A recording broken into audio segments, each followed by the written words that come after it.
milih untuk polling ini. Oke. Mungkin nanti juga pertanyaannya, usia MPASI mulai diberikan kapan dan kenapa mulai diberikan pada usia sekian. Gitu. Oke, sudah ada 62% yang memilih, 63%. Oke, Dr. Nurul boleh kita tutup, Dok, untuk pollingnya? Ya, baik, silahkan ditutup. Terima kasih, Dokter. Oke, kita lihat hasilnya yuk bareng-bareng. Iya. Wow. 97% menjawab 6 bulan, Dokter. Ada 2% yang menjawab 8 bulan. Sisanya juga menjawab 12 bulan. Mungkin dari Dokter Nurul, jawaban yang benar nanti bisa dilihat di sesinya ya, Dokter, dan kenapa. Gitu. Ya, menarik. Kita akan mulai untuk sesi Dokter Nurul. Oke, silakan Dokter untuk mulai sharing slide presentation-nya. Saya stop sharing dulu, Dok. Ya.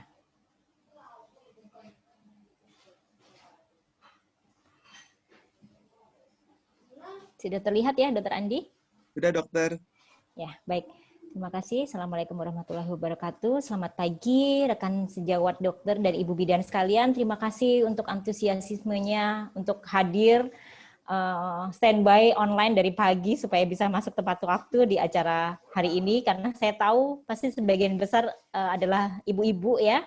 Jadi kalau minggu pagi biasanya masih ada yang masak, masih mengurus anak dan lain sebagainya, pekerjaan rumah tangga, tapi bersedia untuk meluangkan waktu sama-sama belajar pada pagi hari ini untuk sama-sama sharing dan diskusi mengenai pengalaman dari rekan sejawat dokter dan ibu bidan semuanya. Pagi ini saya diberi kesempatan dan kepercayaan oleh Nutrisia Sari Husada bekerja sama dengan Alomedica untuk membawakan presentasi dengan judul mensukseskan pemberian MPASI untuk mendukung tumbuh kembang optimal anak.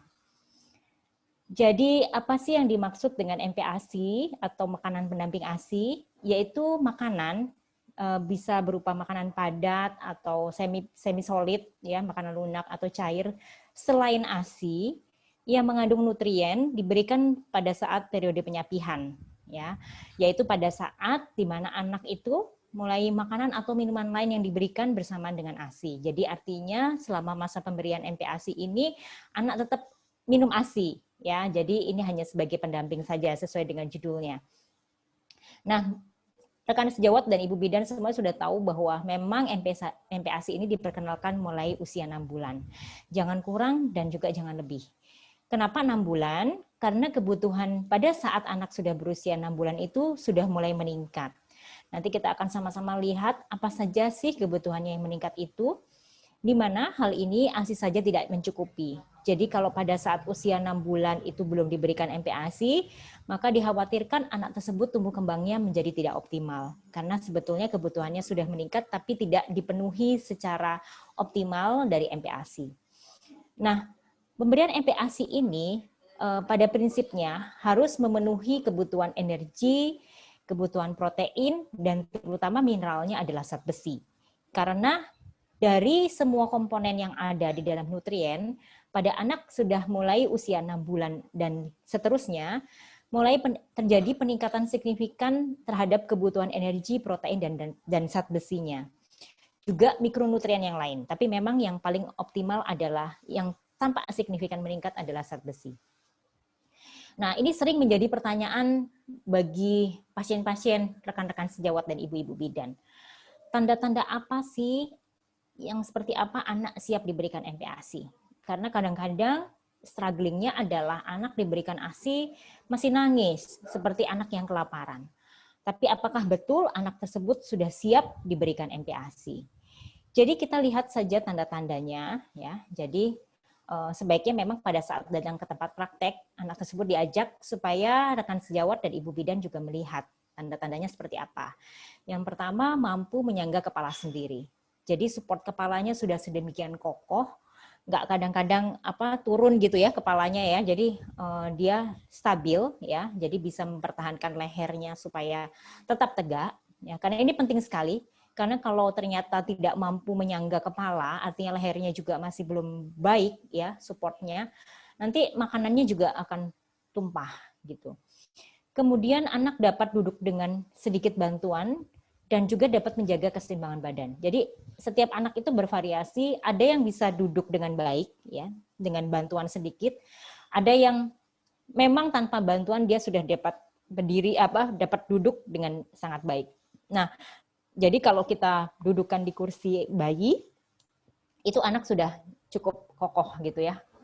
Badannya nggak lemah, kemudian lehernya juga tidak lemah. Kemudian kalau misalkan dia lapar, terus atau dia melihat orang tuanya itu sedang makan di hadapannya, dia akan membuka mulut gitu.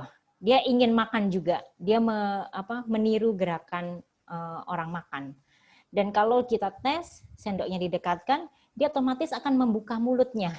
Nah, itu tanda-tandanya anak sudah mulai mau makan. Kemudian refleks ekstrusinya sudah mulai menghilang. Nah, ini penting juga karena kalau refleks ekstrusi ini secara fisiologisnya memang akan menghilang pada saat anak sudah mulai usia 6 bulan.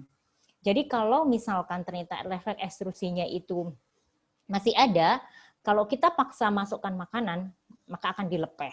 Nah, ini berarti anak belum siap untuk memulai MPASI.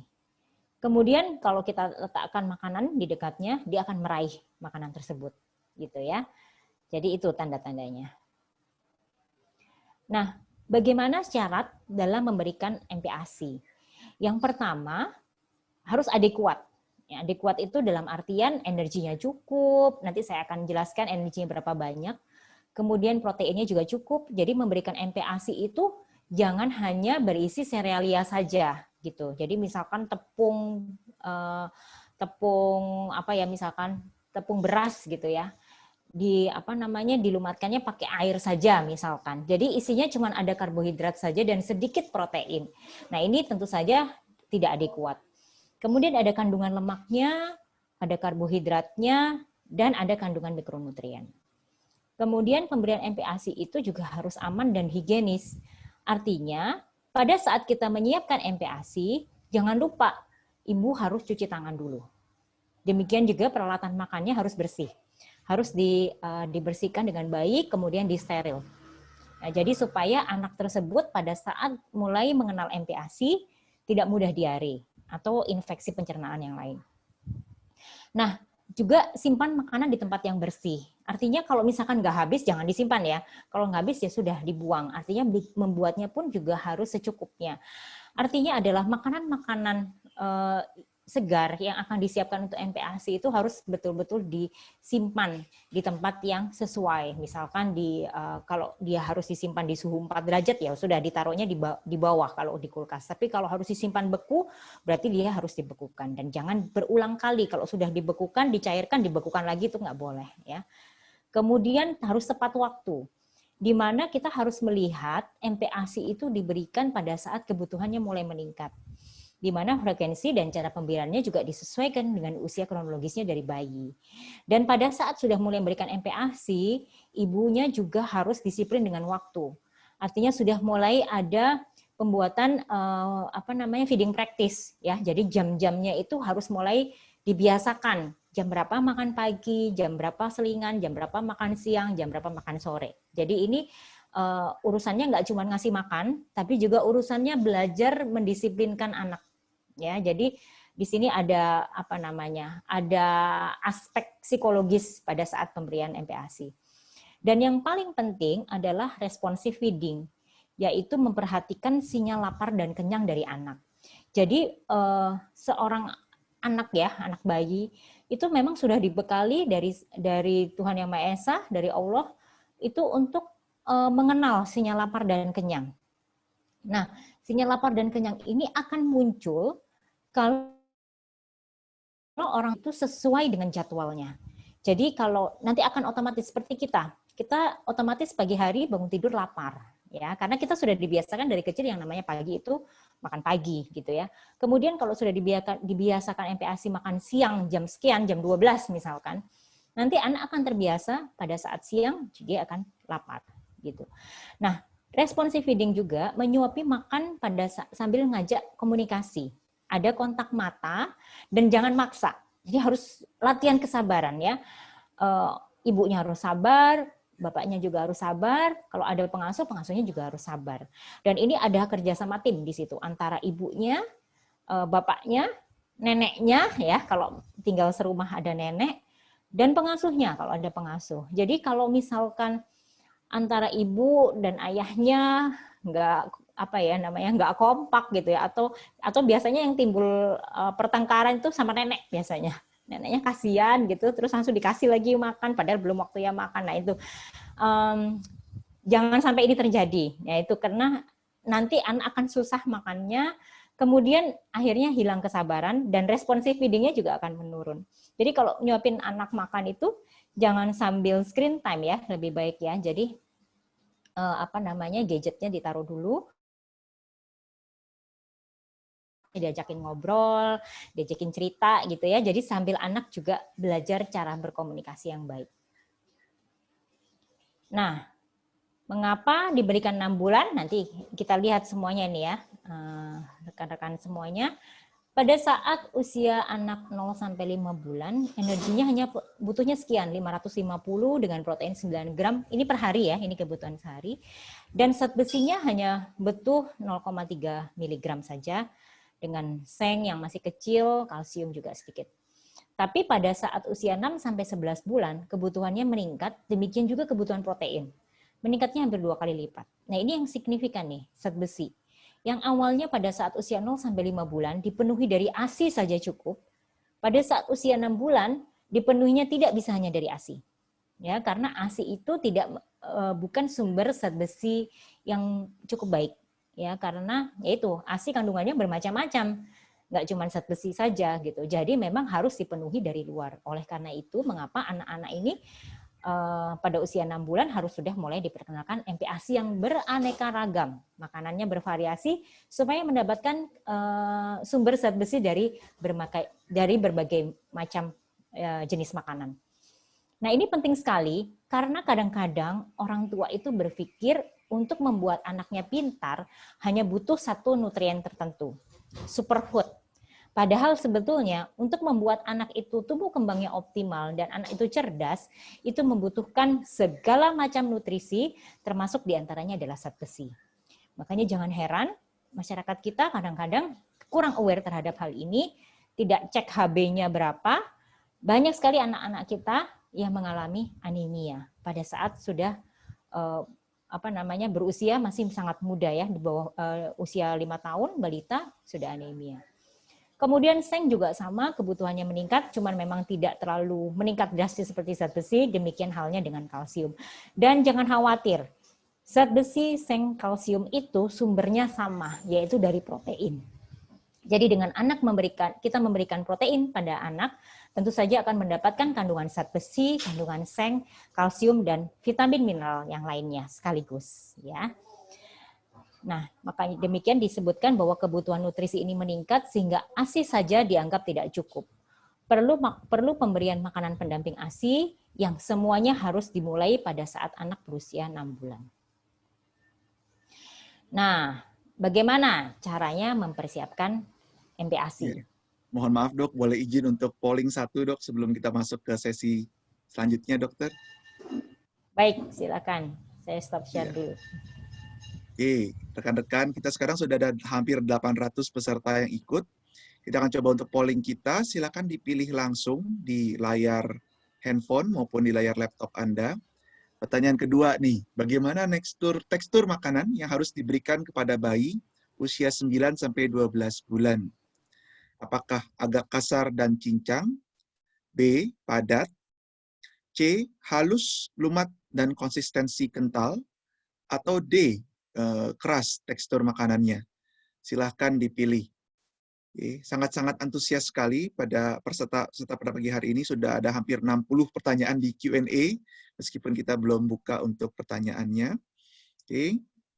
Nanti akan kita bahas di sesi Q&A pada saat kita nanti setelah selesai presentasi.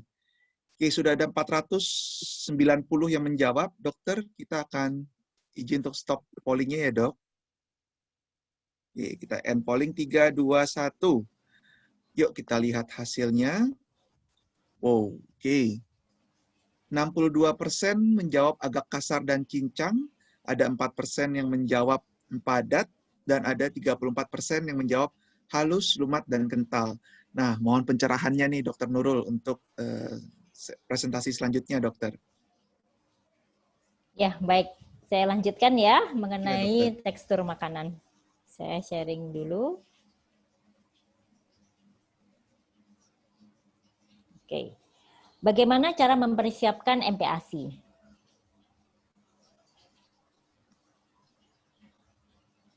Kenapa agak lama nih?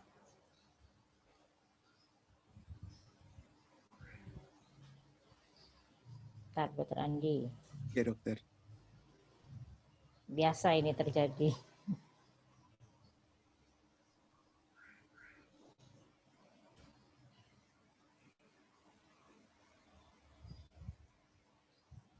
Saya skip juga nggak mau. Saya coba share di tempat saya ya, dokter. Oke, baik.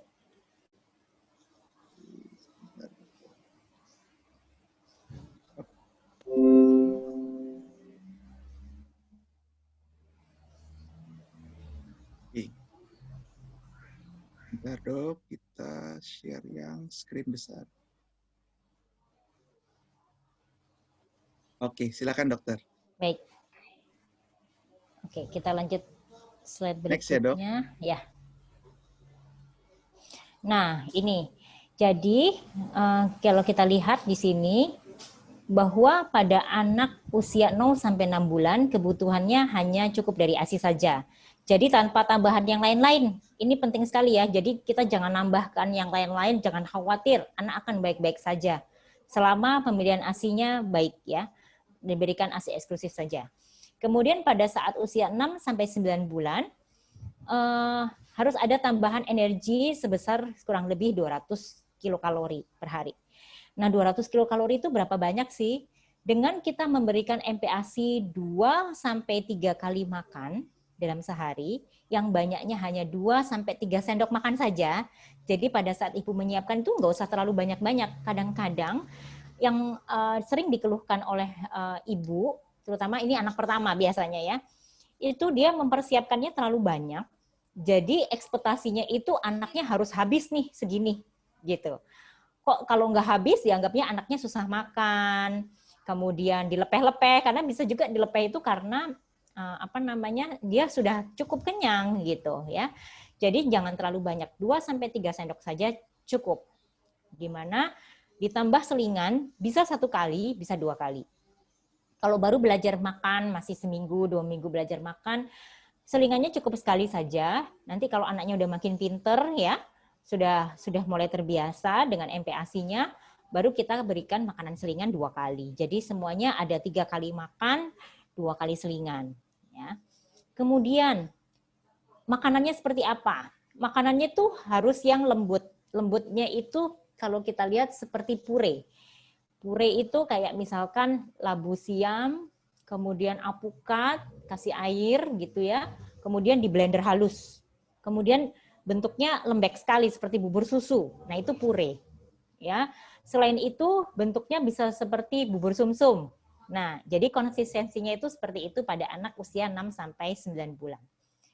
Pada saat 9 sampai 12 bulan, nah ini biasanya sudah mulai finger food nih anak-anak ya, sudah mulai ngambil makanan gitu ya, dia pegang, digigit-gigit. Itu pada saat usia 9 sampai 12 bulan biasanya sudah mulai muncul ya. Ada juga yang sudah muncul di usia 8 bulan di mana kebutuhannya sudah mulai naik. Nah, kebutuhannya berapa banyak? Yaitu kurang lebihnya 300 kalori per hari. Di mana konsistensi makanannya, teksturnya itu sudah mulai dicacah-cacah, dicincang. Ya, dicincang.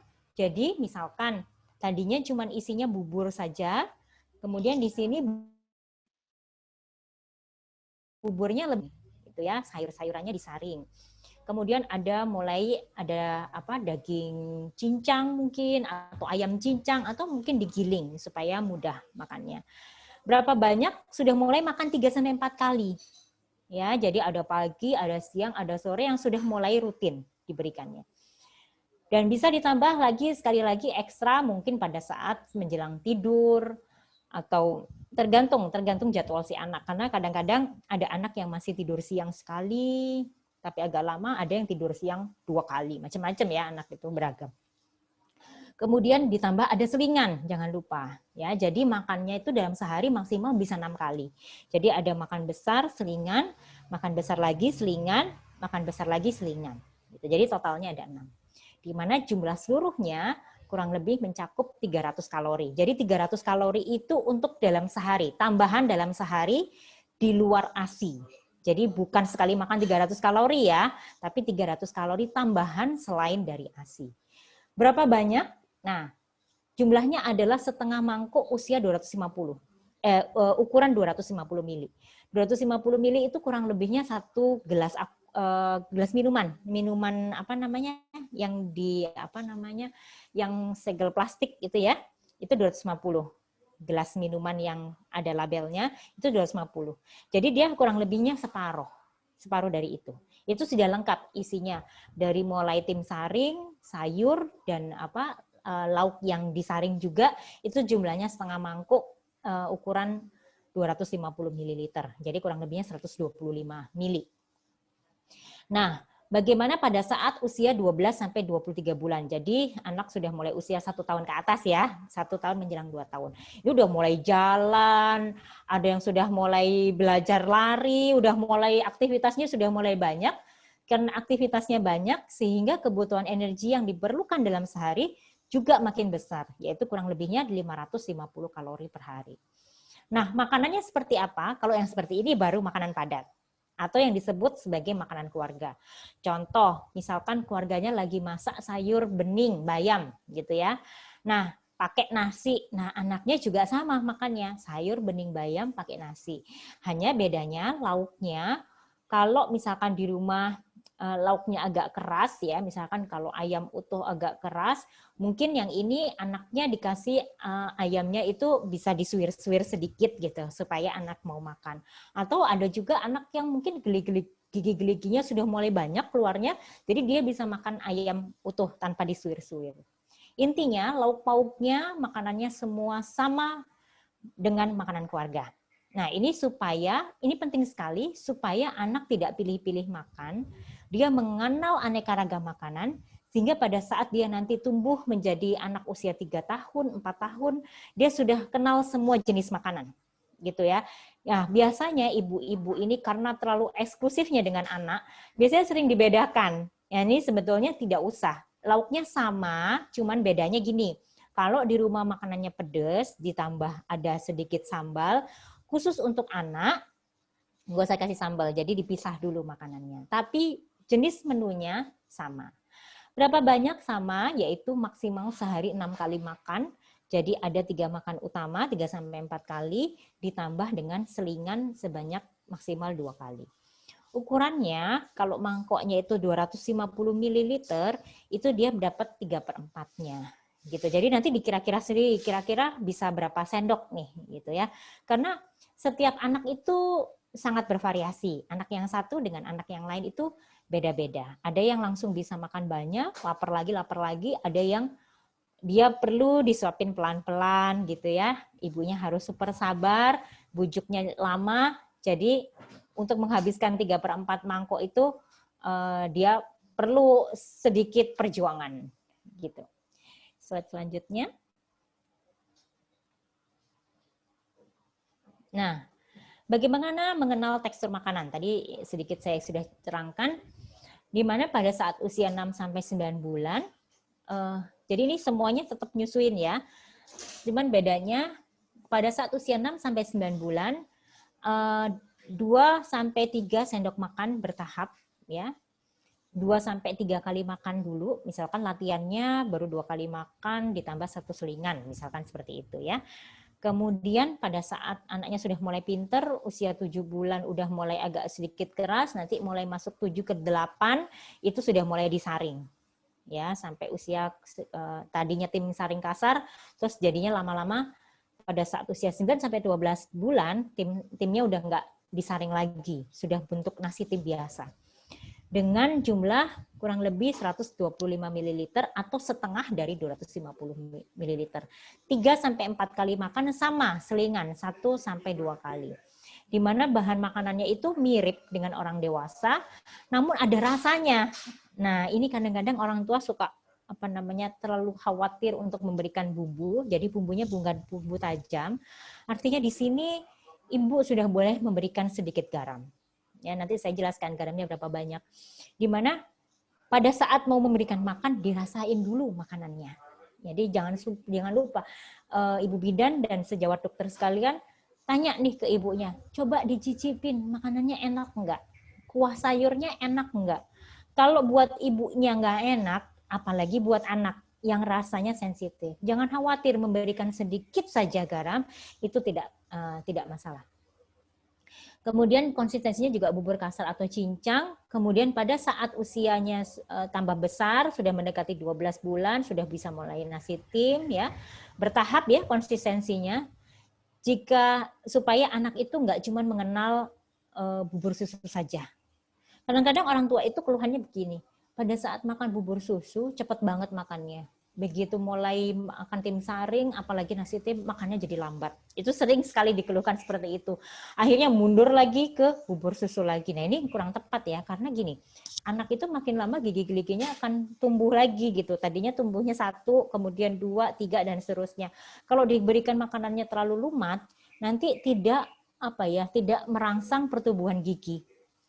Orang tuanya cuma pengen cepat aja gitu, supaya cepat beres, jadi bisa ngerjakan pekerjaan yang lain. Nah itu kurang tepat ya seperti itu. Jadi harus ditambah konsistensinya dan orang tuanya pun harus pede untuk menambah konsistensi makanan. Ya silakan lanjut, Dokter Andi.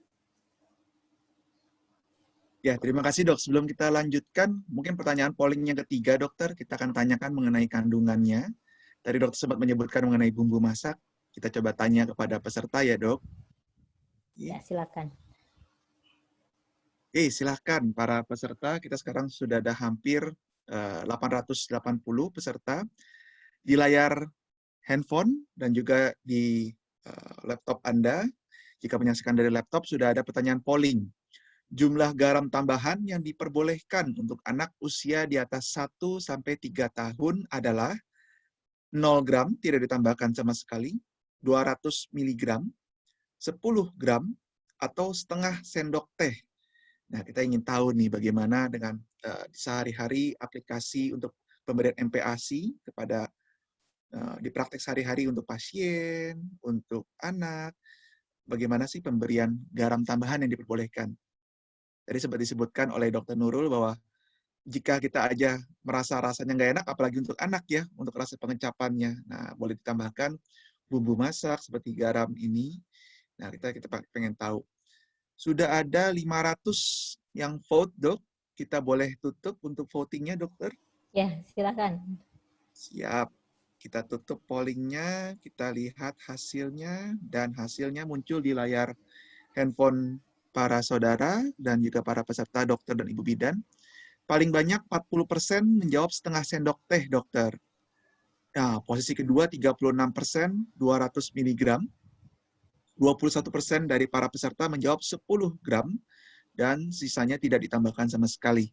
Oke, silakan dokter. Mungkin ntar jawaban yang benar yang mana, dok? Mungkin bisa dibahas oleh Dokter Nurul. Iya, baik. Saya akan lanjutkan ke slide berikutnya. Baik, dokter.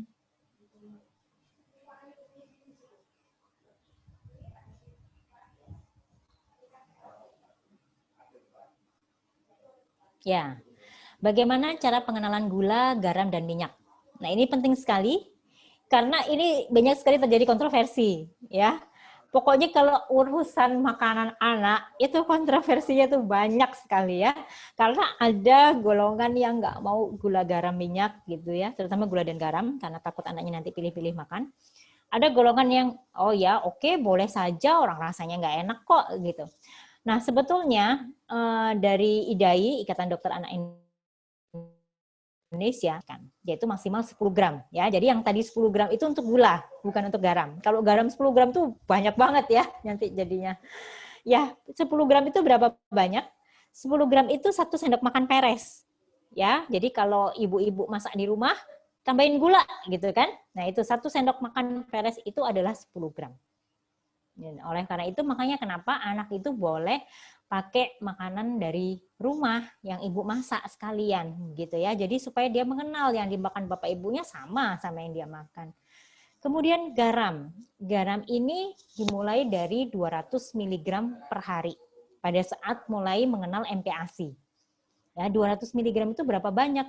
Satu jumput aja seujung ini. Kecil sekali, ya. Jadi kenapa kok sedikit? Karena anak ini makannya juga baru sedikit gitu. Jadi belum terlalu butuh terlalu banyak garam.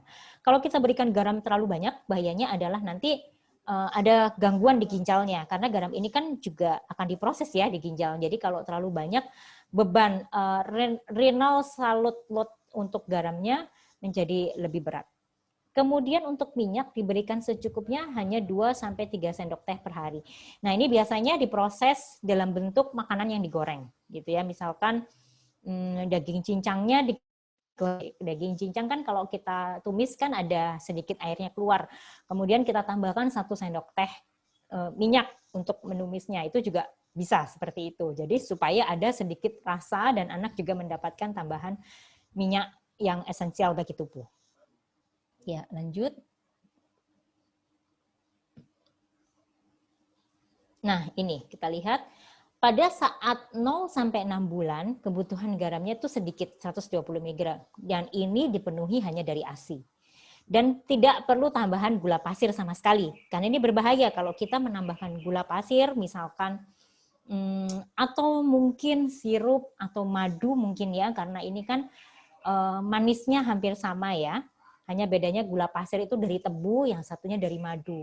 Nah, ini berbahayanya adalah memang menyebabkan anak menjadi obesitas dan juga memang anak pada saat usia 0 sampai 6 bulan hanya mengenal rasa yang dari ASI saja, tidak perlu ditambahkan yang lain-lain. Kemudian pada saat mulai sudah beranjak usia 7 sampai 11 bulan, baru kita berikan garam sebanyak 200 mg saja. Jadi sedikit 1 jempol tadi ya.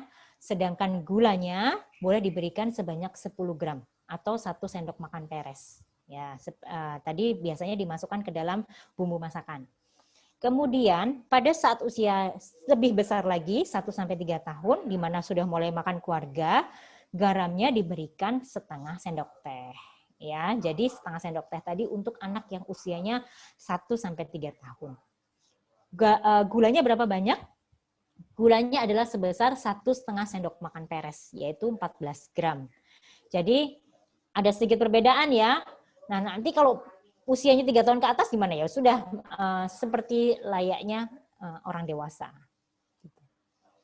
Ya, lanjut. Nah, ini adalah berbagai macam tips yang dapat dipraktekkan kepada ibu-ibu pada saat sejawat dan ibu bidan itu praktek ya. Nanti bisa memberikan tips ini kepada pasien di mana untuk memperkenalkan anak beragam macam makanan, konsistensinya pun juga harus bertahap, baik segi konsistensi dan frekuensi. Dan pilih makanan yang sifatnya hipoalergenik, ya. Baik itu ada riwayat alergi di keluarga maupun tidak, cobalah yang hipoalergenik. Hipoalergenik itu yang tidak menimbulkan reaksi alergi.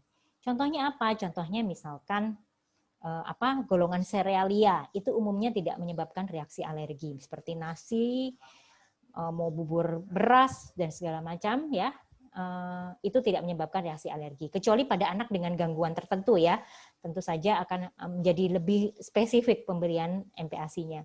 Dan lauk yang justru lebih rendah menyebabkan alergi adalah sumber dari daging ya. Daging merah itu sifatnya lebih hipoalergenik. Jadi jangan lupa untuk memberikan olahan daging merah pada MPASI karena ini kandungannya ada zinc, ada zat besi, ada kalsium dan juga nutriennya lengkap dan juga hipoalergenik. Perhatikan jumlah, jenis dan jadwal ya. Jumlahnya tadi yang seperti saya terangkan pada saat awal kurang lebih sebanyak 2-3 sendok makan. Kemudian pada saat anaknya usia lebih besar lagi, sudah mulai usia sekitar 9 bulan, mulai kita berikan dengan jumlah yang lebih banyak, setengah mangkok atau kurang lebihnya 125 ml. Kemudian kalau anaknya sudah makin besar, itu jumlahnya juga semakin banyak, yaitu 3/4 mangkok. Kemudian jenis makanannya juga beraneka ragam. Nah, ini yang sering ditanyakan oleh para pasien ya, ibu-ibu ya, biasanya ibu-ibu yang baru masih punya anak satu gitu ya, masih takut, boleh nggak makan sayur ini, boleh nggak makan daging ini, boleh nggak, segala macam ditanya. Sebetulnya semakin beraneka ragam makanannya, semakin beraneka ragam jenisnya, itu akan semakin baik ya. Jadi karena anak misalkan tempe itu mengandung proteinnya sekian, kemudian habis makan tempe, siangnya jangan makan tempe lagi, makanlah ayam misalkan. Karena antara protein yang ada di tempe dengan yang di ayam itu kandungannya berbeda, baik jumlah proteinnya maupun kandungan protein yang ada di dalamnya juga berbeda. Dan jadwal ini yang paling bikin struggling ya. Cobaannya banyak sekali. Jadi anak itu kadang-kadang kenapa dia itu makannya sulit, karena respon rasa kenyang laparnya itu nggak kebentuk. Nah, untuk membentuk ini jadwalnya harus bagus ya. Jadi harus tepat waktu, ada makan pagi, ada makan siang, makan sore. Mundur-mundur sedikit nggak apa-apa, biasa. Kadang-kadang anak bangunnya agak kesiangan, jadi mandinya sedikit terlambat misalkan. Nah, tapi mundurnya pun juga jangan terlalu lama. Misalkan biasanya sarapannya jam 6, jam 7, itu jadi jam 8, jam 9. Akibatnya apa? Akibatnya jadwal makan yang berikutnya jadi mundur. Gitu. Nah, ini yang menyebabkan kacau. Terus anak juga jadi rewel. Gitu. Nah, ini biasanya jadwal ini sulit sekali dipenuhi kalau sedang berpergian. Nah, jadi makanya ibu itu kalau anaknya sudah mulai mengenal MPASI, peralatan makannya harus dibawa kemana-mana. Ya, jadi sedikit repot ya, tapi memang jadwal ini penting sekali.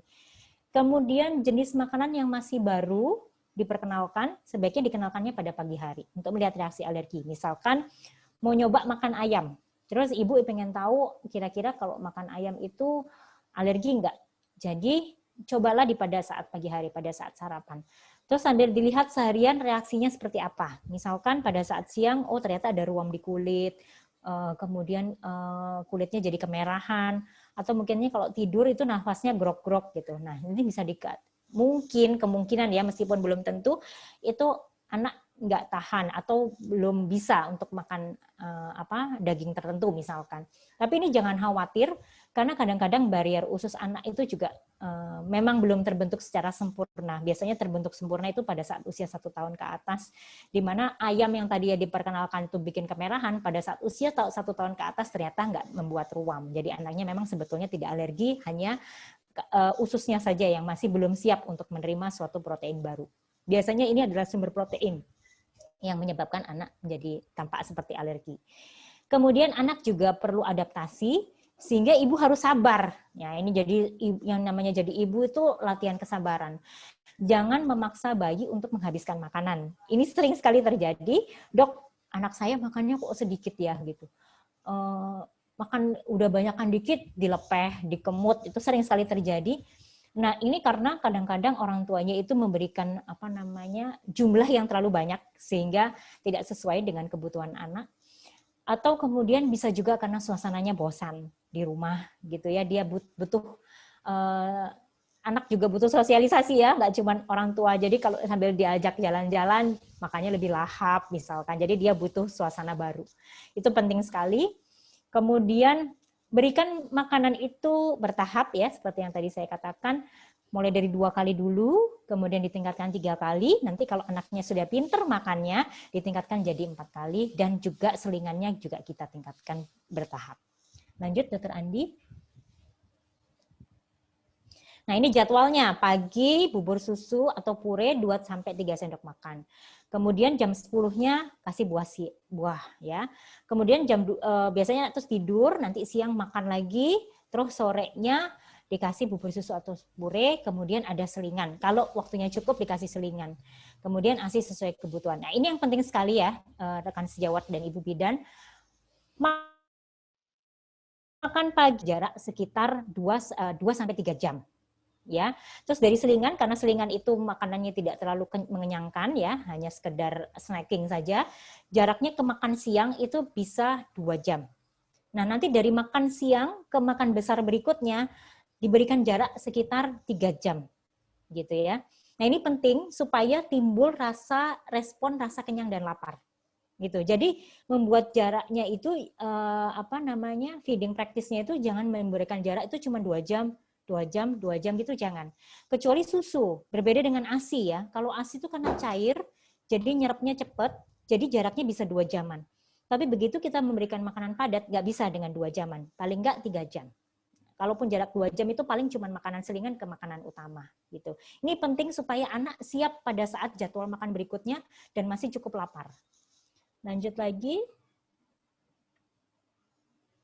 Ya, jadwal pemberian MPASI pada anak yang sudah lebih besar sama. Jadi pagi hari ada makan pagi, ya, kemudian ada selingan, jaraknya sekitar 3 jam, kemudian ada makan siang sekitar jam 12, jam 1, kemudian nanti sorenya makan lagi, bangun tidur siang biasanya ya jam 5, jam 3, jam 4 ya, maksimal jam 5, terus nanti anak tersebut tidur. Jadi jadwal itu harus betul-betul dipenuhi dengan baik. Jadi ajaklah tim yang kompak di rumah, baik kalau ibunya lagi kerja, tolong titipkan ke neneknya, ke pengasuhnya, harus mengikuti jadwal ini. Jangan kacau. Atau bisa kebalikan, kalau ibunya di rumah jadwalnya jadi kacau. Ya, karena anaknya cari perhatian ke ibunya. Pada saat ibunya kerja, jadwalnya bagus. Pada saat ibunya di rumah, jadwalnya kacau. Nah, ini ibunya juga harus disiplin juga di sini. Ibu yang tidak disiplin memberikan makan, kurang komunikasi dengan keluarga di rumah menyebabkan anaknya juga menjadi rewel, terus jadwal makannya kacau sehingga tidak mengenal respon rasa kenyang dan lapar dengan baik. Ya, lanjut. Nah, bagaimana menilai keberhasilannya? Dilihat penambahan berat badannya. Timbang secara rutin, misalkan paling mudah setiap bulan. Dibawa ke posyandu atau pada saat jadwal imunisasi, biasanya kan kita ukur berat badannya, panjang badannya, dan lingkar kepala. Panjang badan juga demikian, harus diukur juga. Misalkan kita lihat setiap bulan, oh dia ada penambahan panjang badannya sekitar 1-2 cm. Kadang-kadang ibu itu keluhannya, kok beratnya nggak naik ya dok, gara-gara dia sakit kemarin, beratnya turun. Nah, perlu dilihat juga panjang badannya seperti apa. Kalau gizinya baik, tentu saja panjang badannya nambah, gitu ya. Kemudian cek kurva pertumbuhan. Biasanya kan ibu-ibu dibekali KMS atau buku apa untuk kontrol itu ya, suka ada cek kurva pertumbuhannya. Nah, itu dilihat apakah mengikuti grafik kenaikan berat badan, panjang badan, dan lingkar kepala. Ini penting sekali. Dan yang tidak kalah pentingnya itu untuk pertumbuhan, untuk perkembangan dilihat apakah sudah optimal sesuai dengan usia kronologisnya. Misalkan pada saat usia sekian bulan, seharusnya dia sudah bisa ngomong mama, papa, apakah anak ini sudah bisa. Dan jangan lupa distimulasi. Jadi supaya perkembangannya itu sesuai dengan milestone-nya, sesuai dengan usia kronologisnya. Ya, demikian. Lanjut, Dr. Andi. Ya, itu adalah akhir presentasi dari saya. Mudah-mudahan cukup membantu, memberikan sedikit pencerahan buat dokter dan ibu bidan sekalian. Terima kasih. Wassalamualaikum warahmatullahi wabarakatuh. Terima kasih banyak kepada Dr. Nurul untuk pemaparannya yang sangat lengkap ya dok, mulai dari menjawab semua seperti mulai dari kandungan, cara pemberian, jadwalnya kapan, kemudian untuk rasa yang diberikan, sudah sangat lengkap sekali dok. Nah sekarang kita sudah ada hampir 90 dok pertanyaan di box Q&A. Saya rasa tidak semua bisa kita jawab, tapi kita akan sudah mendapatkan pola ataupun pertanyaan-pertanyaan yang banyak ditanyakan oleh para rekan sejawat sekalian. Saya akan coba untuk mengelompokkan terlebih dahulu dok untuk pertanyaan-pertanyaannya. Kita akan buka untuk 2 penanya untuk sesi penanya, di mana ini akan langsung bertanya langsung kepada Dr. Nurul ya. Apakah kita akan mulai buka untuk sesi pertanyaan pertama. Saya akan panggilkan kepada Dr. Toto Handoyo Kusuma Jaya. Silakan Dr. Toto jika ingin bertanya langsung kepada Dr. Nurul mengenai pertanyaannya tadi. Silakan dok, sudah dibuka line-nya untuk bertanya langsung. Yang kedua adalah Dr. Resti. Kita akan mulai buka juga nanti pertanyaannya kepada Dr. Resti. Silakan dok untuk di-unmute mic-nya jika ingin bertanya langsung. Yang ketiga kepada Ibu Bidan Eis Widawati. Silakan Ibu Bidan Eis Widawati, kita buka line-nya. Jika ingin bertanya langsung kepada dokter, pertanyaan yang ada ditanyakan di box Q&A tadi. Ini terakhir kepada Ibu Bidan Sofi Amalia. Silakan untuk unmute mic-nya dan bisa bertanya langsung. Ya, Dr. Resti, silakan dok. Baik dokter, terima kasih atas kesempatannya dok. Dokter izin bertanya, jadi tadi di paparan dokter juga sudah dikatakan bahwa untuk pemberian MPASI itu kan makanan pendamping. Nah, pemberian ASI boleh diberikan. Iya, dokter? Ya dok, silakan dok. Jelas ya, dok? Suaranya ya, dok? Ya dok, jelas dokter. Iya. Iya, jadi untuk pemberian makanan pendamping ASI, selain itu kan memang ASI diberikan pada saat bayi ingin, begitu. Nah, bagaimana dengan bayi yang dia konsumsinya adalah susu formula, dok? Apakah aman diberikan susu formulanya pada saat bayi ingin? Atau adakah batasan pemberian susu formula hariannya, begitu, dok? Terima kasih, dokter. Terima kasih Dokter Resti. Silakan Dokter Nurul untuk pertanyaan dari Dokter Resti. Jika diberikan ASI, tapi kalau bagaimana dengan bayi yang konsumsi susu formula, dok? Ada batasan aman nggak, dok, untuk konsumsi susu formula per hari? Silakan, Dokter Nurul. Iya, baik. Jadi kalau susu formula memang sedikit berbeda ya. Ini terutama kita butuhkan kalau ibu misalkan sedang sakit, misalkan ya nggak bisa menyusui, jadi anaknya diganti dengan sufor. Atau mungkin ada suatu kondisi medis tertentu sehingga anak memerlukan sufor. Jadi pemberian sufor pada saat sudah mulai mengenal MPASI, kita juga sudah mulai harus membatasi jadwalnya. Jangan terlalu banyak juga, karena gini, kalau sufornya terlalu banyak, nanti yang tadi saya katakan, respon rasa kenyang laparnya jadi hilang. Jadi pada saat siap untuk makan berikutnya, dia perutnya belum terlalu kosong. Jadi lambungnya masih terisi susu formula, sehingga dia nggak mau makan. Kapan kita memberikan sufornya? Jadi begini dok, dokter bisa memberikan sufor pada saat jam selingan. Jadi pada saat bangun pagi, anak dimandikan, makan dulu, jangan sufor dulu. Nah ini kadang-kadang strugglingnya seperti itu, karena anaknya nangis, jadi kepengen susu. Nah kalau dia minum susu dulu, baru sarapan, umumnya makannya jadi sedikit, karena dia masih kenyang dengan susu. Jadi berikanlah sufornya di jam selingan tadi, jam 10, kemudian kalau anaknya tidur, habis makan makan siang, terus dia tidur siang kan biasanya. Nah nanti pada saat tidur siang, kita kasih susu formula, karena dia sudah makan siang tadinya. Terus kemudian pada saat bangun jangan dikasih sufor dok, kasih makan lagi. Kemudian kalau dia baru mau sufor, kasih sufornya. Jadi dianggap sebagai selingan siang, selingan sore, dan pada saat tidur. Maksimal kalau saya boleh saran 3 kali saja cukup dok, karena kadang-kadang anak itu pada saat tidur malam kan minta sufor lagi. Jadi kalau terlalu banyak sufornya nanti dia bahayanya pertama obesitas, kemudian yang kedua dia tidak mengenal aneka ragam makanan karena dianggapnya dengan susu saja beres. Gitu dok. Untuk jumlah, maaf dokter bertanya lagi boleh dokter? Ya silakan.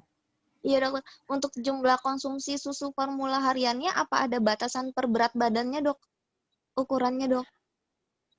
Kalau ukuran itu tidak ada sesuai dengan berat badan, berbeda dengan kita menghitung cairan.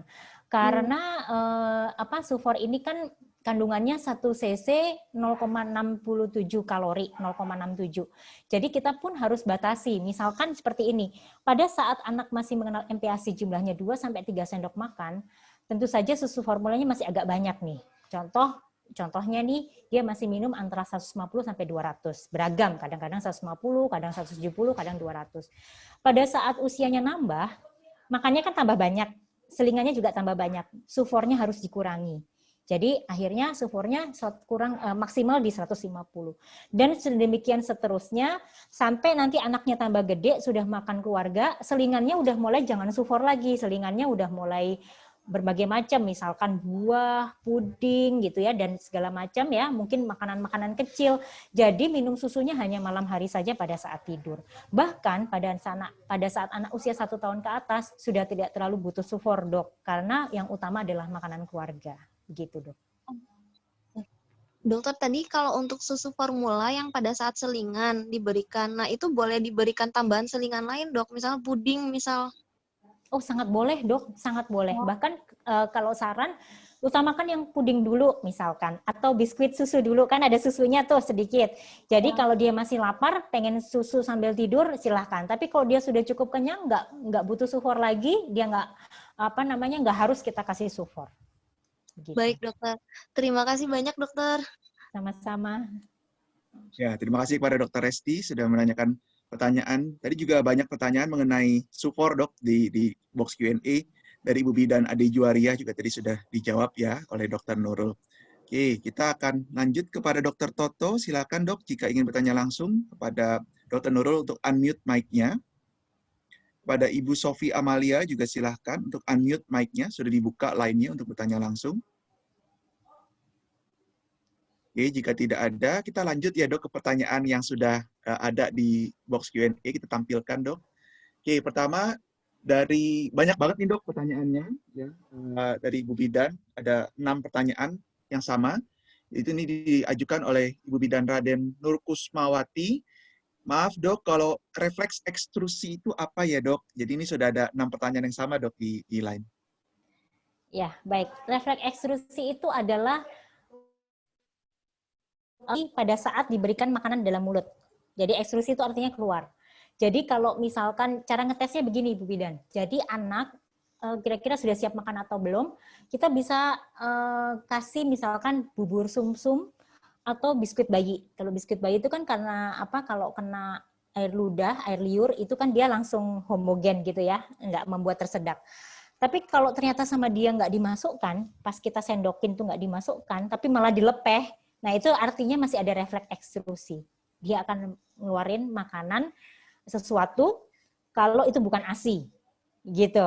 Jadi kalau masih ada yang seperti itu, disuapin dilepeh, artinya anak belum siap untuk mulai MPASI. Ya, kalau yang seperti itu jangan dipaksa karena dia belum ada refleks menelan ke belakang. Ya, jadi lidahnya masih mau dijulurkan saja. Kalau ada makanan nggak direflekskan masuk ke belakang, kalau kita paksa makan, nanti jadinya si anak tersebut jadi tersedak, gitu. Karena refleksnya belum keluar. Seperti itu yang namanya refleks ekstrusi. Dikeluarkan apa yang ada di mulut. Gitu. Baik, terima kasih dok. Tadi jadi refleks ekstrusi tadi bentuknya adalah makanan apa yang dimasukkan dikeluarkan kembali dan tidak dipaksakan jadi anaknya ya dok ya. Karena belum ada refleks menelan. Baik. Pertanyaan selanjutnya dok, ini ditanyakan oleh Ibu Juwita Permatasari. Nah, ini juga banyak dok nih, menarik. Di pertanyaan box Q&A juga dokter juga bilang banyak kontroversi ya dok mengenai makan untuk anak. Ada 7 dok pertanyaan mengenai MPASI instan. Jadi banyak yang mengatakan bahwa MPASI instan lebih higienis, lebih bergizi dibandingkan dengan MPASI yang dibuat oleh ibu dan orang tua anak di rumah.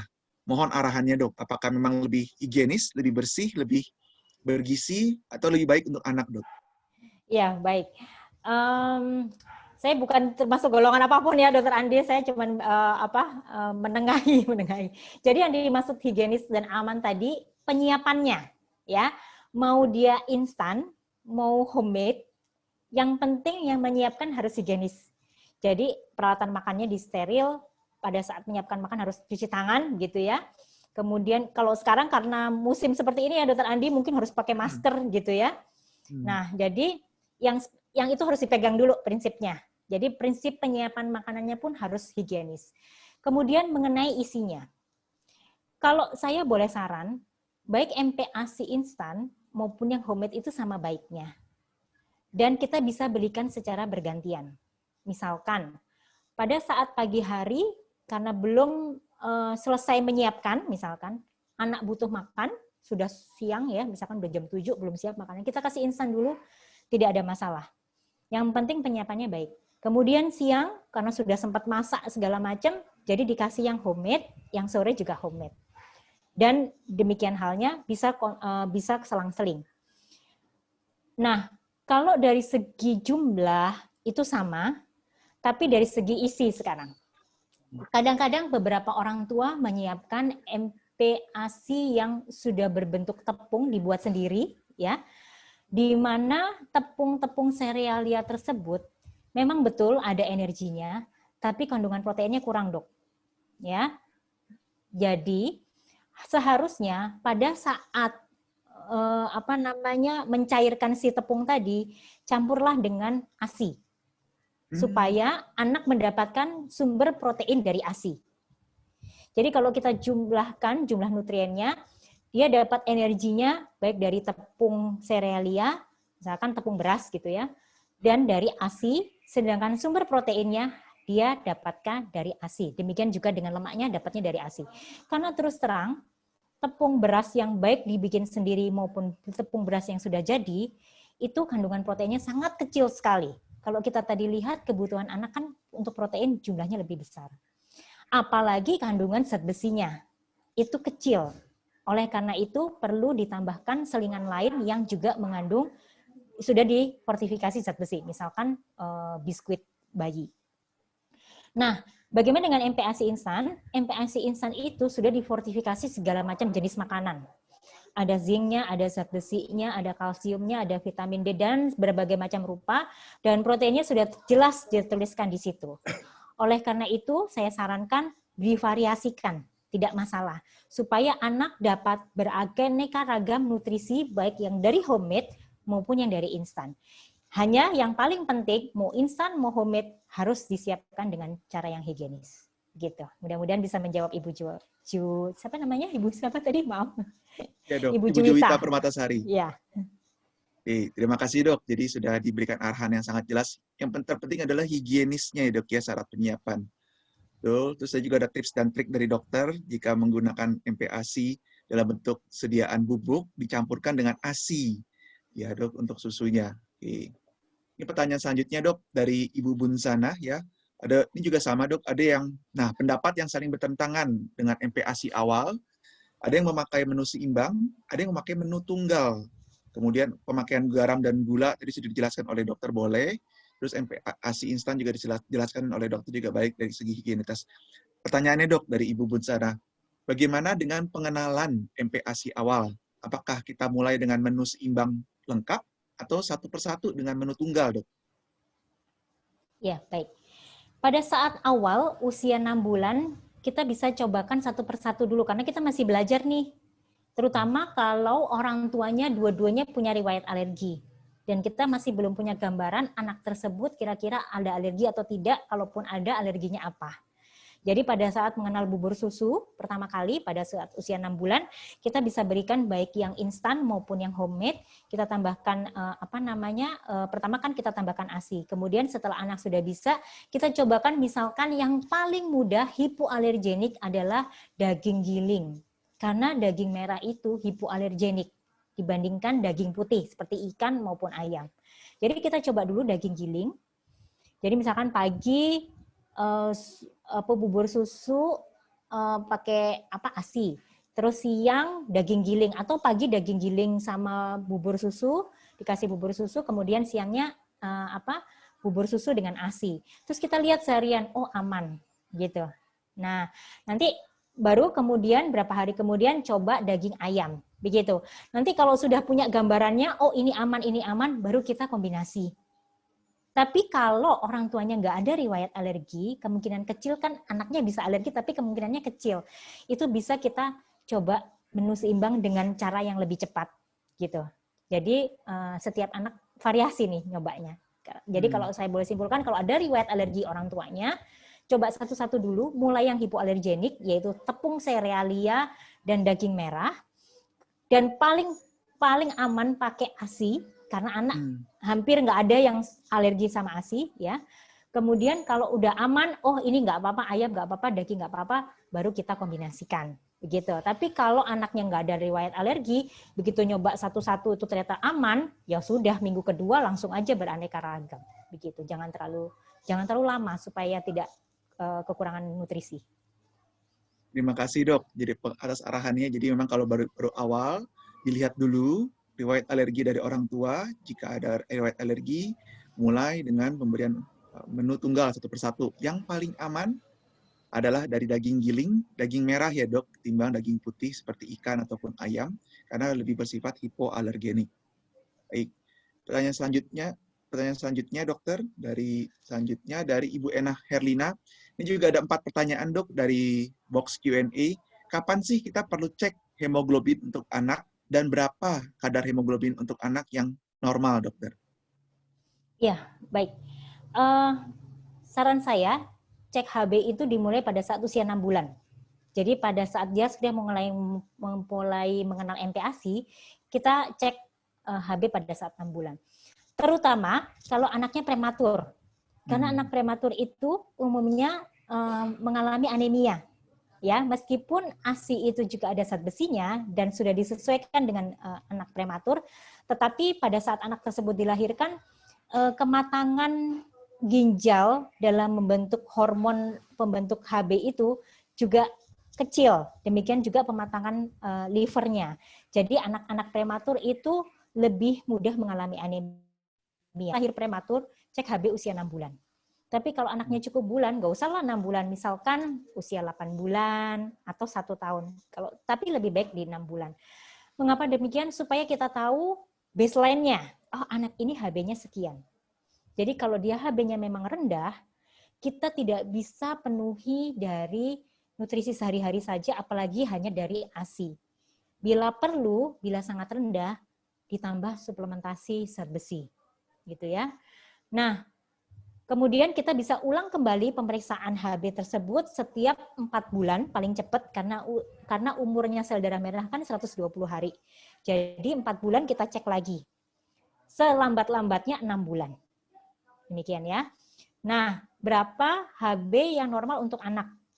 Ini tergantung usia dan tergantung jenis kelamin. Setidaknya HB 11 untuk perempuan, 12 untuk anak laki-laki. Itu sudah terpenuhi, sudah dikatakan HB-nya baik. Begitu dengan usianya nambah, tentu saja level normalnya akan berubah.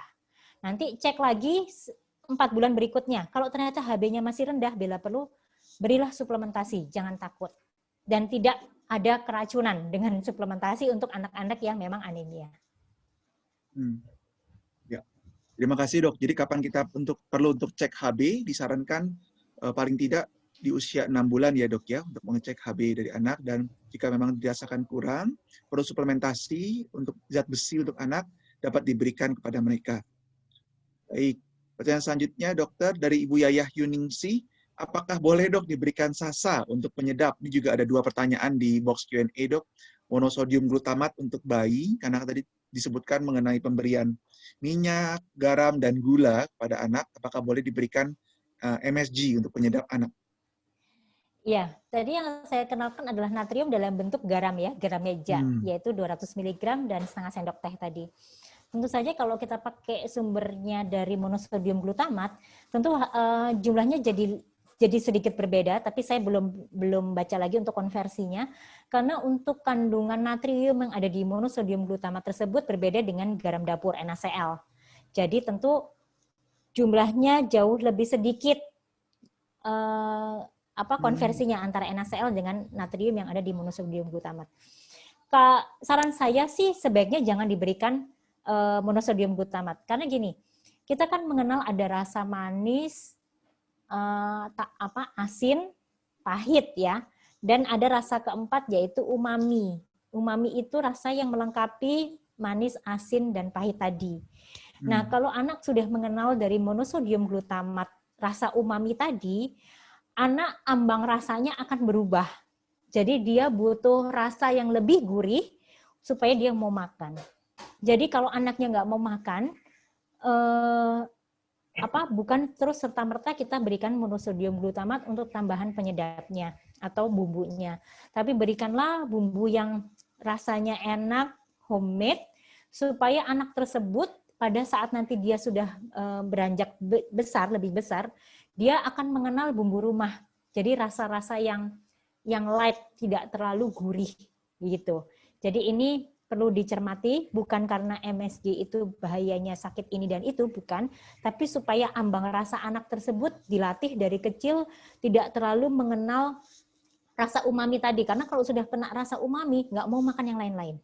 Dia minta makanan yang jauh lebih gurih.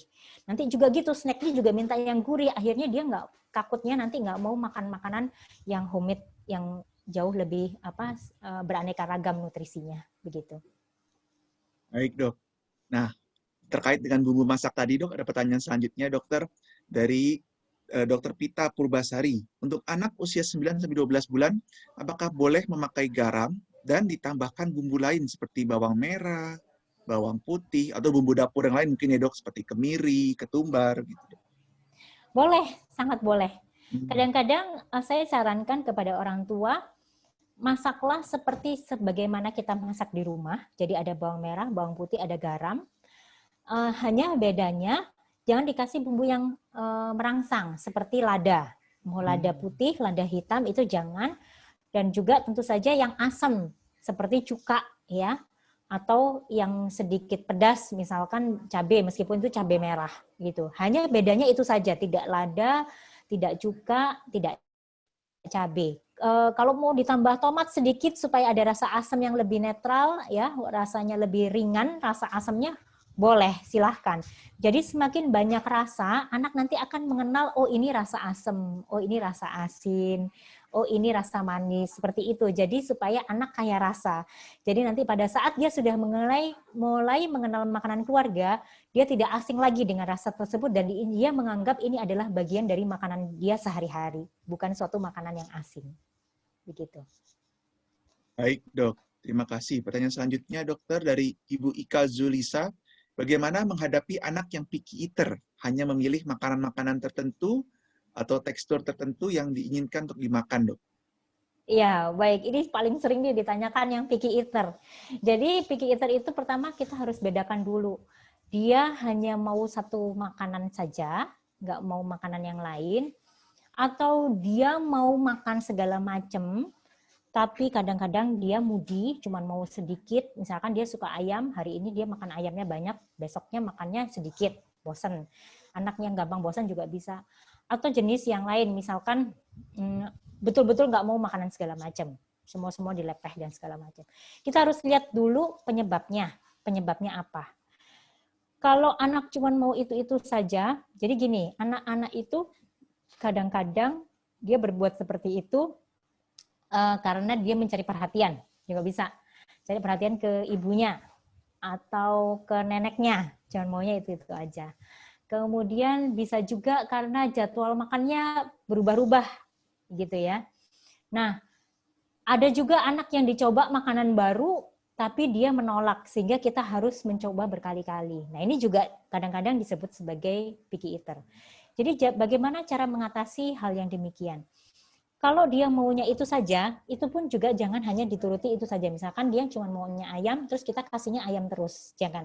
Karena nanti dia tidak akan mengenal semua rasa. Jadi, orang tua harus menyiapkan segala macam jenis lauk yang ada di rumah.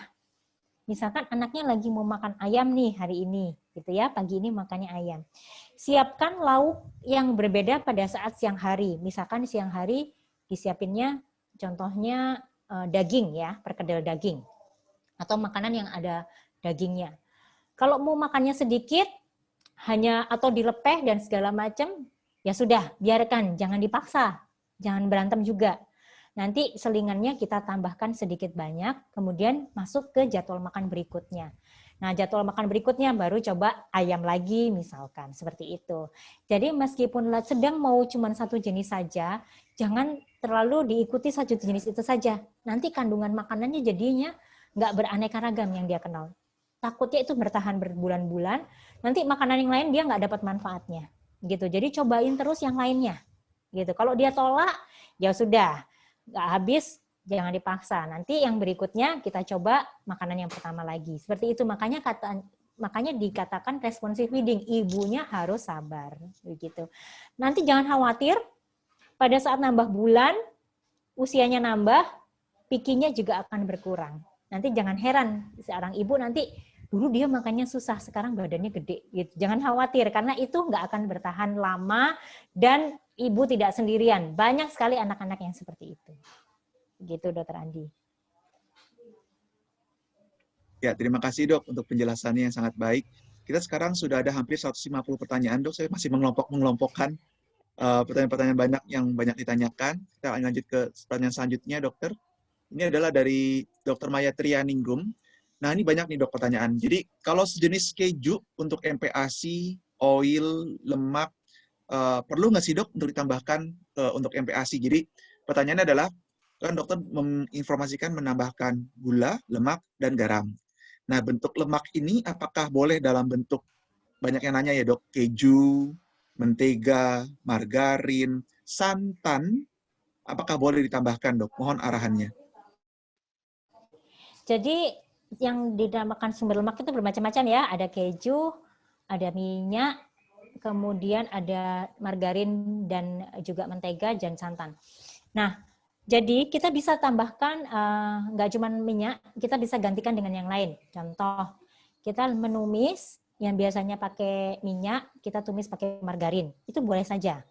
Atau makanannya sudah jadi, terus kita tambahkan sedikit margarin supaya menambah energi dan juga menambah kandungan lemak yang ada di dalamnya. Itu juga bisa. Atau kita kasih keju tabur ya supaya ada rasa gurih. Dan ingat keju itu juga ada natriumnya. Jadi kalau ada makanan yang ada kejunya sebaiknya jangan ditambah natrium lagi dari garam. Itu juga boleh. Jadi supaya anak itu mengenal segala macam jenis. Bagaimana dengan santan? Santan juga ada rasa gurihnya ya. Santan ini boleh-boleh saja asalkan jumlahnya tidak terlalu banyak. Misalkan tadi yang saya katakan 1 sendok teh, 2 sendok teh. Dan juga harus yang segar. Bukan santan yang instan begitu ya. Dan juga bukan dari makanan yang dipanaskan berulang kali santannya. Mengapa? Karena santan yang dipanaskan berulang kali itu natriumnya jadi naik. Jadi kalau kita makan kare ayam atau opor ayam, hari ini rasanya begini, setelah dipanaskan 2 kali, rasanya berubah. Jadi lebih asin. Ya, padahal kita nggak tambahkan MSG di dalamnya. Jadi kandungan natriumnya juga akan naik. Jadi berilah yang segar. Karena kalau kita berikan santan yang sudah dipanaskan berulang kali, atau sudah dipanaskan 2 kali, kandungan natriumnya juga akan naik. Dan ini tidak baik untuk bayi. Begitu. Ya, terima kasih dok atas arahannya. Nah, ini juga pertanyaan selanjutnya dok yang banyak sekali ditanyakan oleh para sejawat dan ibu bidan di box Q&A itu mengenai pemberian vitamin tambahan dok. Jadi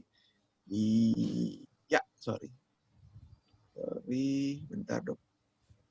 Nah ini dari Ibu Siti Musrifa, dok, apakah boleh anak yang tidak mau makan diberikan vitamin tambahan dalam bentuk suplemen? Ya, baik.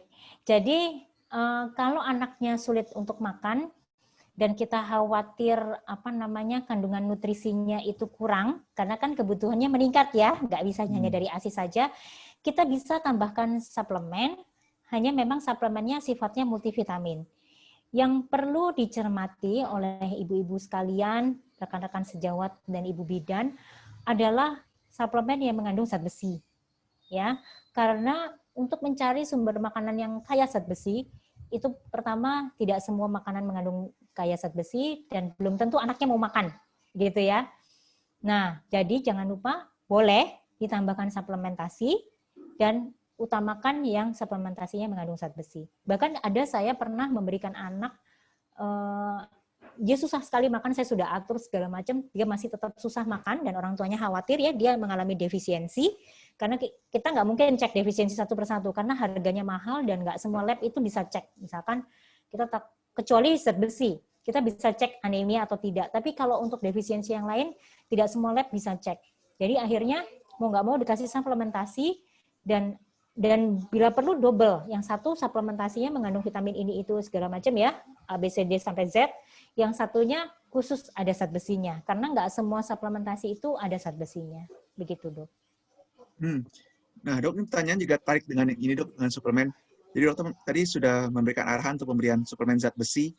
Nah, suplemen zat besi itu yang berapa sih dok dosisnya yang bisa diberikan? Dan tadi dokter sempat menyebutkan tidak ada overdosis ataupun keracunan dari zat besi. Kira-kira jenis suplemen zat besi khusus yang bisa diberikan, apakah tabletnya Fe, ferros fumarat, ataupun ferrosulfat, yang mana dokter? Ya, jadi untuk zat besi, kita lihat dulu dari AKG-nya, karena setiap anak itu sesuai dengan usianya, kebutuhannya akan berbeda-beda. Jadi usia 6 sampai 1 tahun berapa, 1 tahun sampai 3 tahun itu beda-beda kebutuhannya. Kemudian kita lihat sediaannya. Memang sediaan yang saat ini banyak di pasaran adalah sumber dari Fe sulfat. Ya, paling banyak itu Fe sulfat. Hanya Fe sulfat itu ada rasa yang tidak nyaman di perut, ya. Dan Fe itu syaratnya harus diberikan dalam kondisi perut kosong. Ya, jadi bisa dibayangkan perutnya kosong supaya absorpsinya bagus, ya. Kemudian dalam kondisi yang perut kosong tadi, Fe lebih baik rasa sulfatnya itu yang tidak nyaman. Jadi memang lebih baik yang bentuk iron polymaltosa kompleks atau IPC. Ya, jadi ada beberapa sediaan yang IPC, nanti bisa dilihat apakah sediaan yang IPC itu juga tersedia yang bentuk sirup untuk anak. Karena IPC ini absorpsinya jauh lebih baik daripada yang sulfat, dan juga misalkan IPC dosisnya 10 mg hampir 50 ke atas, 50%, 80% lebih itu bisa diabsorpsi semua. Berbeda dengan ferrosulfat. Kalau ferrosulfat yang diabsorpsi paling hanya sekitar 50% saja meskipun perutnya kosong. Jadi bisa dibayangkan kalau konsumsinya dalam perut yang ada isinya, karena rasa nggak nyaman mual itu tadi, itu absorpsinya jadi lebih kecil lagi, bisa sampai 30% atau bahkan lebih rendah. Begitu. Jadi IPC yang paling baik dan carilah yang bentuknya sirup. Nah, yang nggak lupa lagi, dari jenis metabolisme dari verum, itu juga memerlukan B12, B6, kemudian perlu bantuan dari zinc untuk transporternya. Jadi carilah suplementasi yang ada Fe-nya, ada B12, B6, asam folat, dan juga ada kandungan zinc-nya sedikit, jangan terlalu banyak, zinc sedikit untuk membantu transporter dari verum.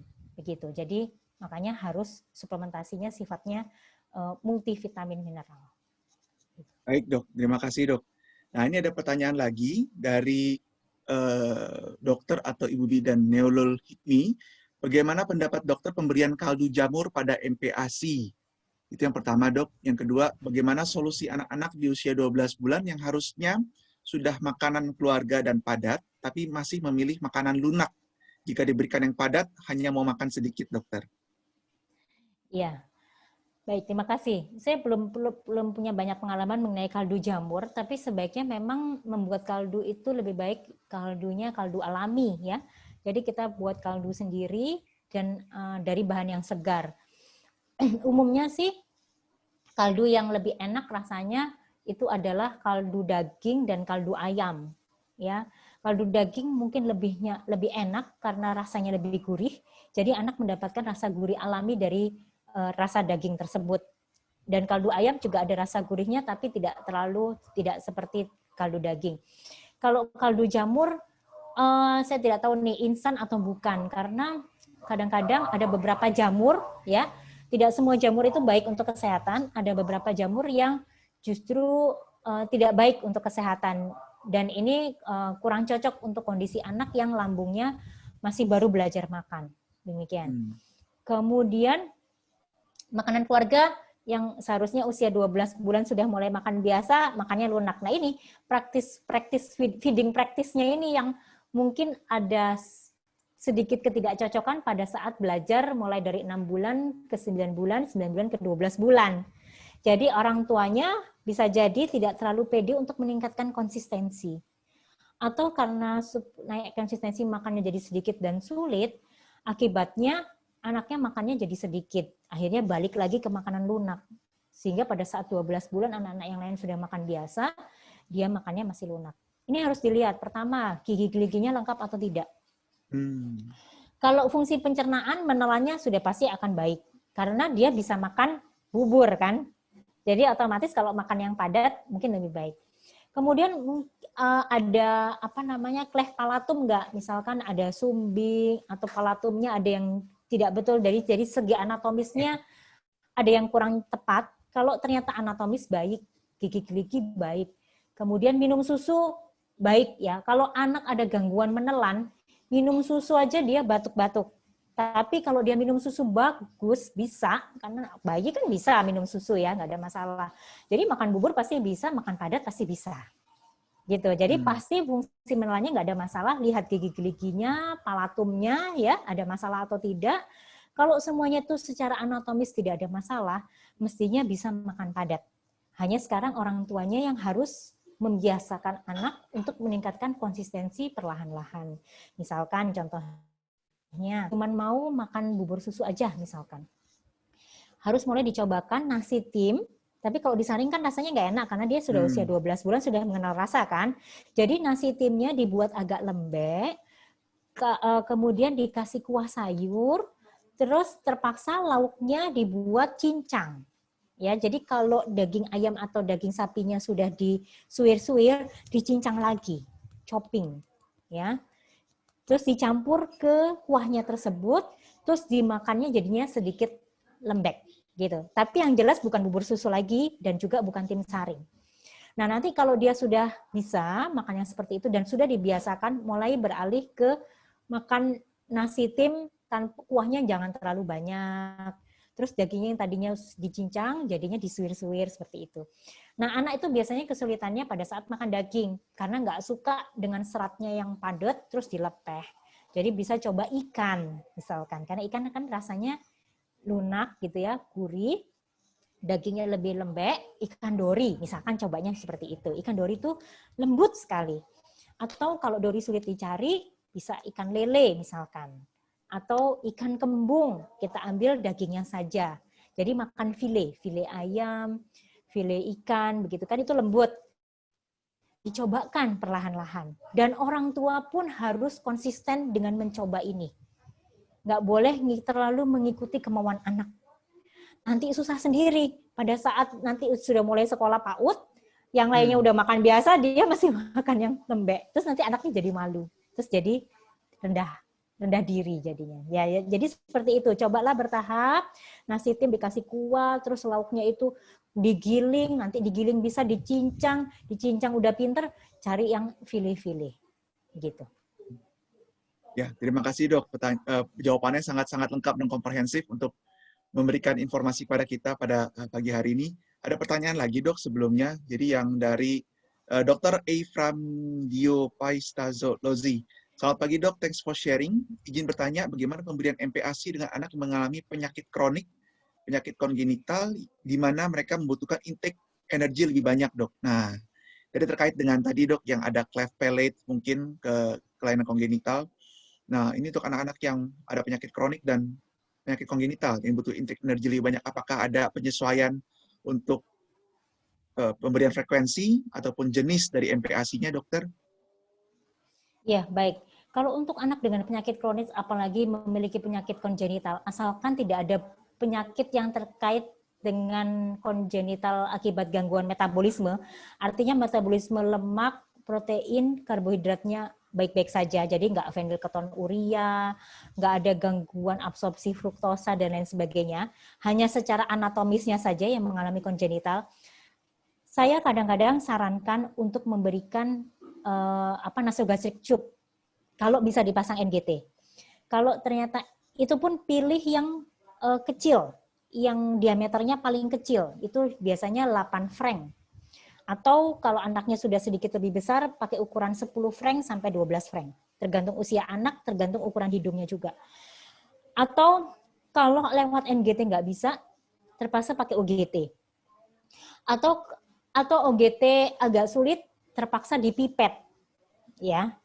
Nah, kalau yang demikian ini, karena anaknya harus tumbuh kejar ya, untuk mempersiapkan tindakan, misalkan tindakan koreksi melalui tindakan operatif, mau nggak mau harus ditambahkan makanan cair formula khusus ya, yang tinggi protein dan tinggi energi. Jadi nggak bisa dengan MPASI biasa. Jadi misalkan contohnya makanan cair tersebut umumnya berupa susu ya, tapi susunya susu khusus, bukan susu formula biasa. Dipipetin sedikit-sedikit, kemudian dimasukkan ke mulutnya sampai ke ke faring ya, sampai ke faring yang bagian atas, dimasukkan ke situ. Tapi tentu saja butuh waktu, butuh tenaga lebih. Tapi kalau biasa pakai OGT jauh lebih enak lagi. Jadi makanan cairnya itu bisa kita kasih di dalam feeding buret, jadi tinggal ditetes. Gitu. Nah, umumnya yang seperti ini kita berikan jadwal khusus. Misalkan jam 6 masuk berapa cc, 2 jam kemudian jam 8 masuk berapa cc, dan demikian seterusnya. Sesuai dengan kebutuhan anak tersebut. Misalkan dia butuhnya 1000 kalori, kita hitung 1000 kalorinya itu dari makanan cair tadi. Nah, tambahannya kalau anak tersebut masih bisa makan lewat mulut meskipun sedikit, bisa diberikan, tapi itu hanya sekedar tambahan saja, bukan yang utama. Karena kalau dipaksa dengan yang utama, tentu saja anaknya lama-lama jadi gizi buruk. Terus akhirnya tindakan korektifnya jadi tertunda karena berat badannya kurang. Demikian, Dok. Terima kasih banyak, Dok. Ini mungkin 2 pertanyaan terakhir, Dok. Nah, sama Dok, tadi ini juga banyak pertanyaannya dari para rekan sejawat, Dokter. Banyak banget, 10 lebih, Dok, pertanyaan yang sama seperti ini. Bagaimana pemberian jadwal dan pemberian MPASI pada bayi prematur? Apakah sama dengan bayi tidak prematur? Ada pertanyaan dari yang lain juga, Dok, apakah jadwalnya berubah, kemudian jenis makanan yang diberikan berbeda, penghitungan kalorinya juga berbeda, atau hanya menggunakan susu formula saja? Silakan, Dokter. Baik, pada anak yang prematur, pertama untuk mempersiapkan MPASI kita lihat dulu tanda-tandanya dulu. Misalkan dia sudah bisa menyangga kepala atau tidak. Kalau didudukkan dengan sedikit bantuan dia bisa duduk tegak atau tidak. Misalkan di kursi bayi dia bisa duduk dengan tegak atau tidak. Terus kita lihat refleks ekstrusinya masih ada atau enggak. Jadi kita masukkan makanan dia lepeh atau enggak. Kalau ternyata anak tersebut mendekati usia 6 atau sudah usia 6 bulan itu kepalanya masih miring-miring, duduknya masih gini terus jatuh gitu, berarti anak tersebut belum siap untuk diberikan MPASI. Kita lihat lagi di bulan berikutnya, usia 7 bulan, bagaimana? Sudah keluar atau belum? Tanda-tanda siap menerima makanan. Kita makan di depannya, dia kepengen atau enggak, kita masukkan sendok, dia mau apa enggak. Kemudian yang paling penting adalah support kepalanya. Jadi dia bisa duduk dengan bagus, dengan tegap, dan kepalanya pun bisa disangga dengan baik. Itu nomor 1 harus terpenuhi dulu. Kalau ternyata sudah siap, silahkan diberikan MPASI. Jadwalnya sama, jenis makanannya sama, jumlahnya pun sama. Bagaimana dengan kebutuhan energinya?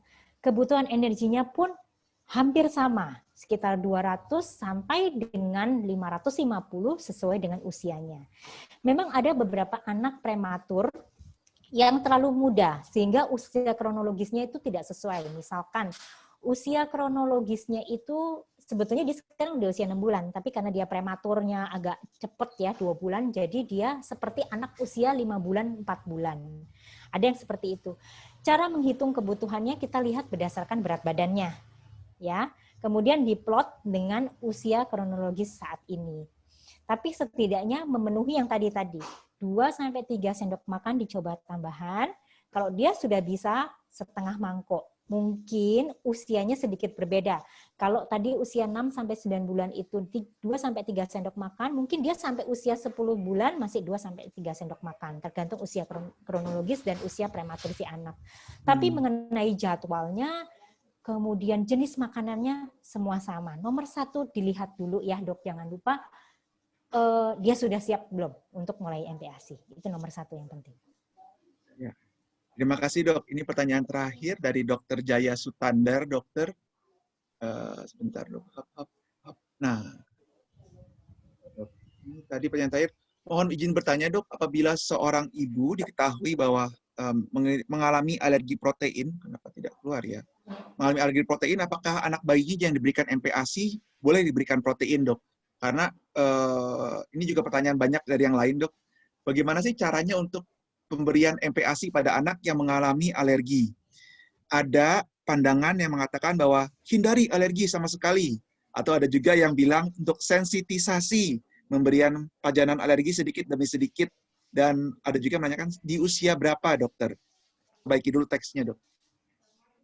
Ya, baik. Jadi kalau memang ternyata ibu tersebut mengalami, kita udah tahu nih mengalami alergi protein, dan ibu tersebut memang memberikan ASI, jadi selama ibu itu menyusui, jangan konsumsi protein yang kita tahu dia menyebabkan alergi. Sebagai contoh, ibunya alergi telur. Ya. Jadi ibunya selama menyusui, jangan makan telur. Karena kalau ibunya makan telur, anaknya juga akan keluar ruam alergi seperti ibunya. Jadi dia mendapat dari si ibunya. Bisa seperti itu, bisa juga anaknya tidak, ya, karena memang kalau ibunya salah satu orang tua alergi, masih ada kemungkinan anaknya mengalami alergi 30-40%. Sisanya yang 60% kan nggak alergi, dan kita nggak tahu anak tersebut dapat yang 30-40 apa yang dapat 60 gitu. Terus apakah MPASI-nya boleh diberikan protein? Boleh saja, karena anak membutuhkan protein. Jadi, pilihlah yang hipoalergenik tadi. Jadi, kita coba daging merah. Hampir tidak pernah dilaporkan anak itu kalau makan daging merah dia alergi. Yang paling sering itu telur, seafood, kacang-kacangan. Itu yang paling sering, 3 yang tersering. Nah, kalau ternyata dicoba anaknya itu kemerahan, ruam, bisa jadi karena barrier ususnya yang belum matang.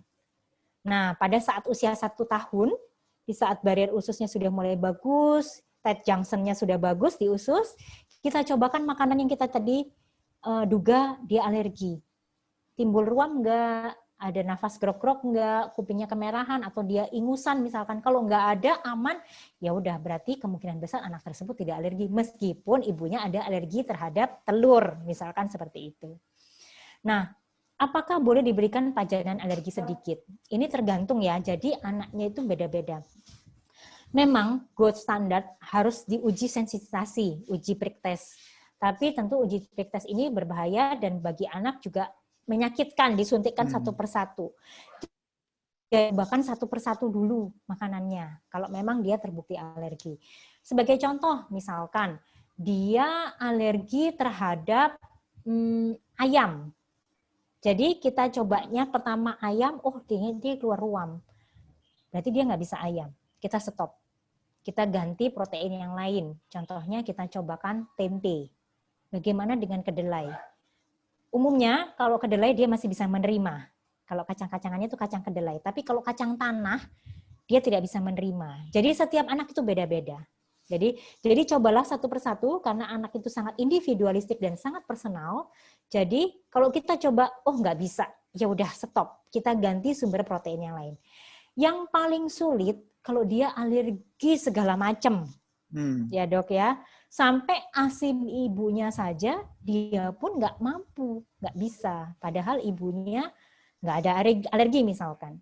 Nah kalau yang sudah sedemikian itu, ya sudah mau nggak mau anaknya dikasih makanan yang betul-betul hipoalergenik, hanya serealia, daging merah, sayur mayur, buah-buahan, ya. Dan untuk memenuhi kebutuhan protein yang lainnya, karena ini kurang nih kalau cuma dari itu saja, boleh ditambahkan susu yang ada protein hidrolisatnya, jadi supaya lebih mudah diserap, begitu. Ya, terima kasih banyak dok. Tidak terasa sudah hampir 2 jam kita saling sharing ilmu dari dokter, pembahasan mengenai praktikal untuk penggunaan di sehari-hari. Saya mencatat ada 8 topik besar dokter yang sudah dibahas dan dikupas oleh Dr. Nurul tadi. Mulai dari kapan sih anak bisa siap diberikan MPASI, pentingnya mengenali responsive feeding kepada anak, kemudian persiapan MPASI mulai dari komposisi gizi, kemudian cara penyiapan, jadwal, juga bahan tambahan yang diberikan termasuk bumbu masakan tadi. Tadi juga ada beberapa topik yang dibahas oleh dokter juga mengenai instan versus homemade. Ya, kemudian bumbu yang diberikan, suplemen vitamin yang boleh diberikan, sangat bermanfaat sekali dok untuk kita semua. Juga yang terakhir adalah kondisi-kondisi khusus pada anak. Mulai dari anak yang prematur, kelainan kongenital, dan juga anak yang alergi. Luar biasa sekali dok. Sesi tanya jawab ini sudah selesai dok. Terima kasih kita ucapkan kepada Dr. Nurul untuk pemaparan ilmiah dari dan jawaban pertanyaan yang diberikan. Luar biasa dok. Saya mencatat ada lebih dari 150 pertanyaan dok yang tidak semuanya bisa kita bahas lengkap di sini.